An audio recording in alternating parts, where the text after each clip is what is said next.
Eh bien, l'histoire de la psychologie. Vous voyez sur cette diapositive la citation d'Hermann Ebbinghaus, un philosophe allemand du XXe siècle, considéré souvent comme le père de la psychologie expérimentale. Par ces mots, il voulait dire que la psychologie avait une longue période de son développement, des crises et des révolutions dans le système des connaissances et des méthodes. Il a noté que la psychologie comprenait le millénaire de l'expérience de la vie, les siècles de la philosophie et seulement des décennies de la science expérimentale. Pendant de nombreux siècles, les connaissances psychologiques se sont accumulées dans les entrailles de la philosophie, de la pédagogie et de la médecine. Et l'âge de la psychologie scientifique contemporaine que nous étudions est très faible, entre guillemets, soit environ 200 d'années. Faites attention à cette lettre de l'alphabet du grec ancien. Cette lettre s'appelle Psi et c'est un symbole de la psychologie. L'histoire de la psychologie remonte à l'Antiquité. Les premières traces d'une réflexion sur les phénomènes mentaux et le comportement ont été retrouvées dans des écrits datant de l'Égypte ancienne. Le papyrus Héber, vous voyez le papyrus, il est daté du 1550 avant Jésus-Christ. Le papyrus Héber contient une courte description clinique de la dépression avec des recettes magiques ou religieuses pour la chasser. Les hommes se sont intéressés à la perception, aux sentiments, aux émotions, aux sentiments et à la pensée. Les traces de la psychologie s'en trouvent dans l'Iliade et l'Odyssée, dans les mythologies de tous les peuples ou dans les livres sacrés. Nous parlons de l'étymologie de ce mot, la psychologie. L'histoire de la psychologie remonte, cette étymologie comporte donc un contenu métaphysique implicite dans la mesure où elle suppose l'existence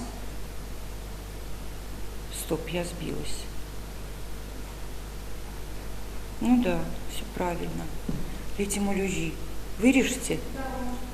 Так, четвертый диапазон.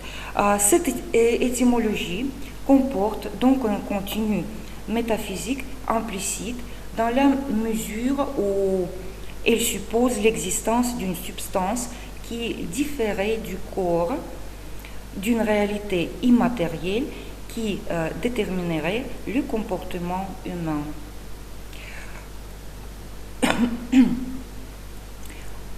Ici, vous voyez un philosophe du 10... Все, я не могу. А можно мне поближе?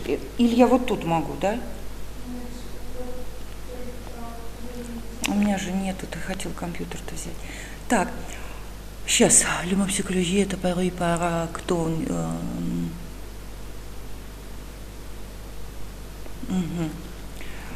Так, ну давайте, четвертый диапозитив. Нет, пятый. Sur cette diapositive, vous voyez Marco Maruluc, un savant humaniste du 15e, 16e siècle. Il a... Мне нужен слайд, я так не могу. Ну, я должна его прочитать, я так не вижу.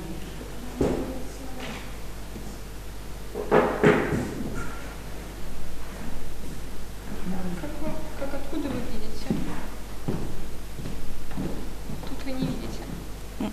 Свет. А если сейчас сделаем так, то как вам? Хорошо? Сейчас тогда...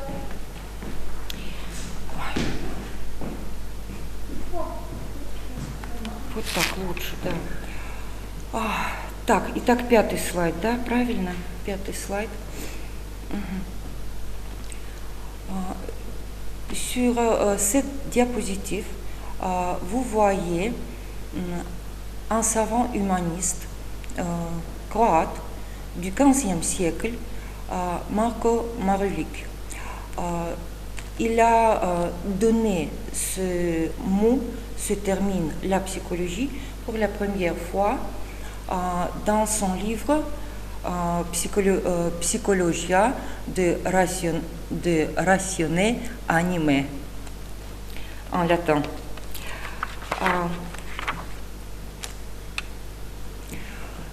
Ici, vous voyez le portrait de Christian Wolff, un grand philosophe du XVIIIe siècle, qui a introduit ce terme, la psychologie, sur la scène scientifique.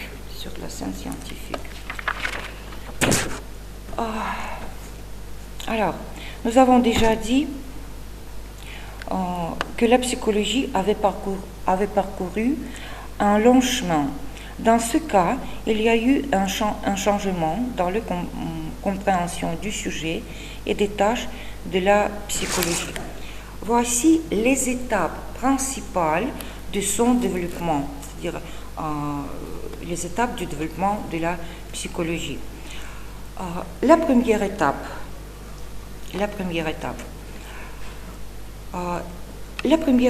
est la psychologie en tant que science de l'âme.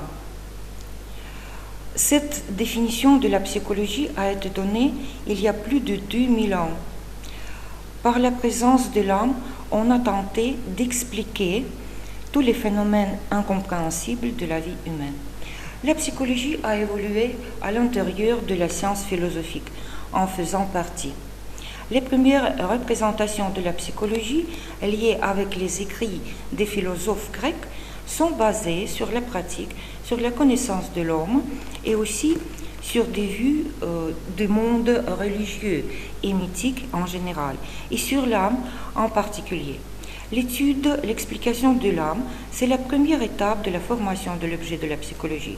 L'existence de l'âme est parcourue et reconnue par tous. On distingue deux approches principales, les plus importantes du point de vue du développement psychologique de la pensée. La première approche, c'est la direction matérialiste. Selon les matérialistes, l'âme est la substance matérielle. Les plus brillants représentants de cette direction sont Héraclite, Démocrite, Anaxagore. Vous voyez les photos sur la diapositive. La seconde direction est l'approche idéaliste. L'âme est l'esprit divin. Les représentants de cette direction sont Socrate et Platon. La troisième direction est le dualisme.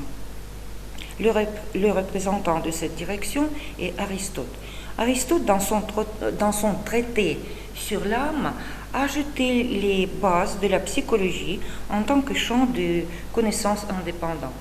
Aristote, comme Platon, divise l'âme en trois forces: rationnelle ou logique, passionnée, c'est-à-dire douceur et courage, et désir, retenue et chasteté.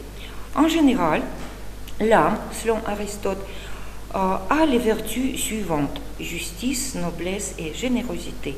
Pour une personne, il s'agit avant tout d'une existence humaine ou politique qui contribue à la prise de conscience de concepts tels que le bien et le mal, la justice et l'injustice.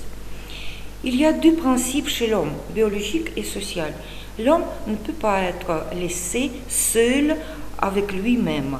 il acquit toute l'expérience du passé et du présent aux pensées et aux sentiments de toute l'humanité. La vie humaine, en dehors de la société, est impossible. Les gens peuvent revêtir la vie animale et végétale. L'homme est à la fois une plante et un animal.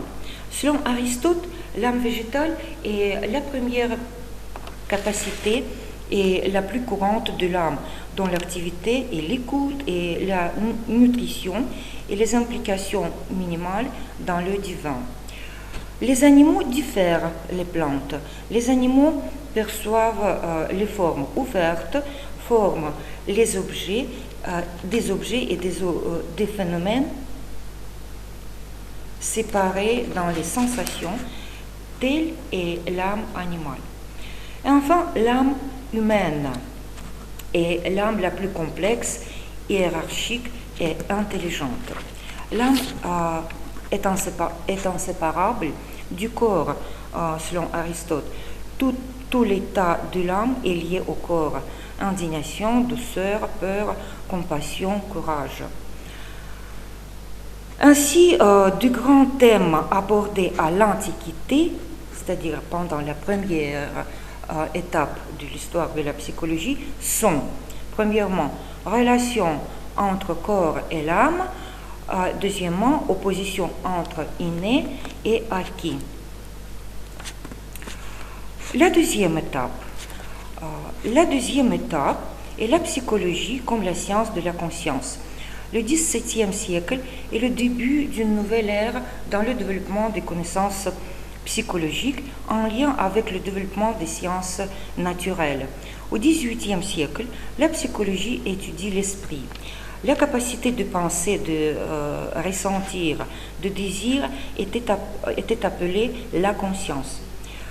La principale méthode de recherche était l'observation d'une personne elle-même.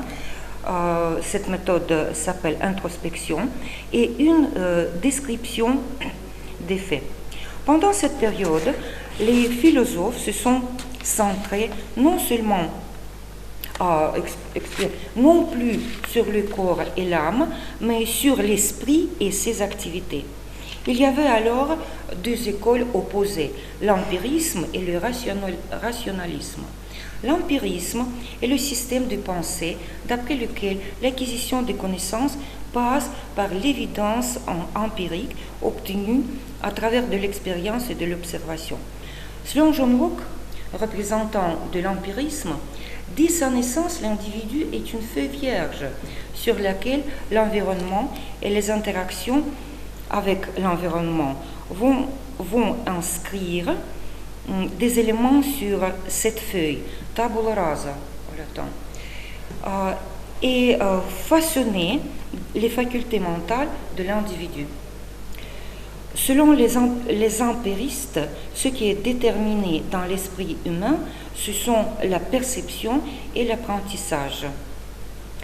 Le rationalisme, il se base sur l'approche qualitative, c'est-à-dire un système de pensée d'après lequel l'accès de la connaissance passe par l'analyse logique, le questionnement, la réflexion. Les représentants de l'approche qualitative sont René Descartes et Francis Bacon, les grands philosophes du XVIIe siècle. Ainsi, les grands thèmes abordés à cette période sont, premièrement, relation entre corps et l'esprit, deuxièmement, opposition entre inné et acquis.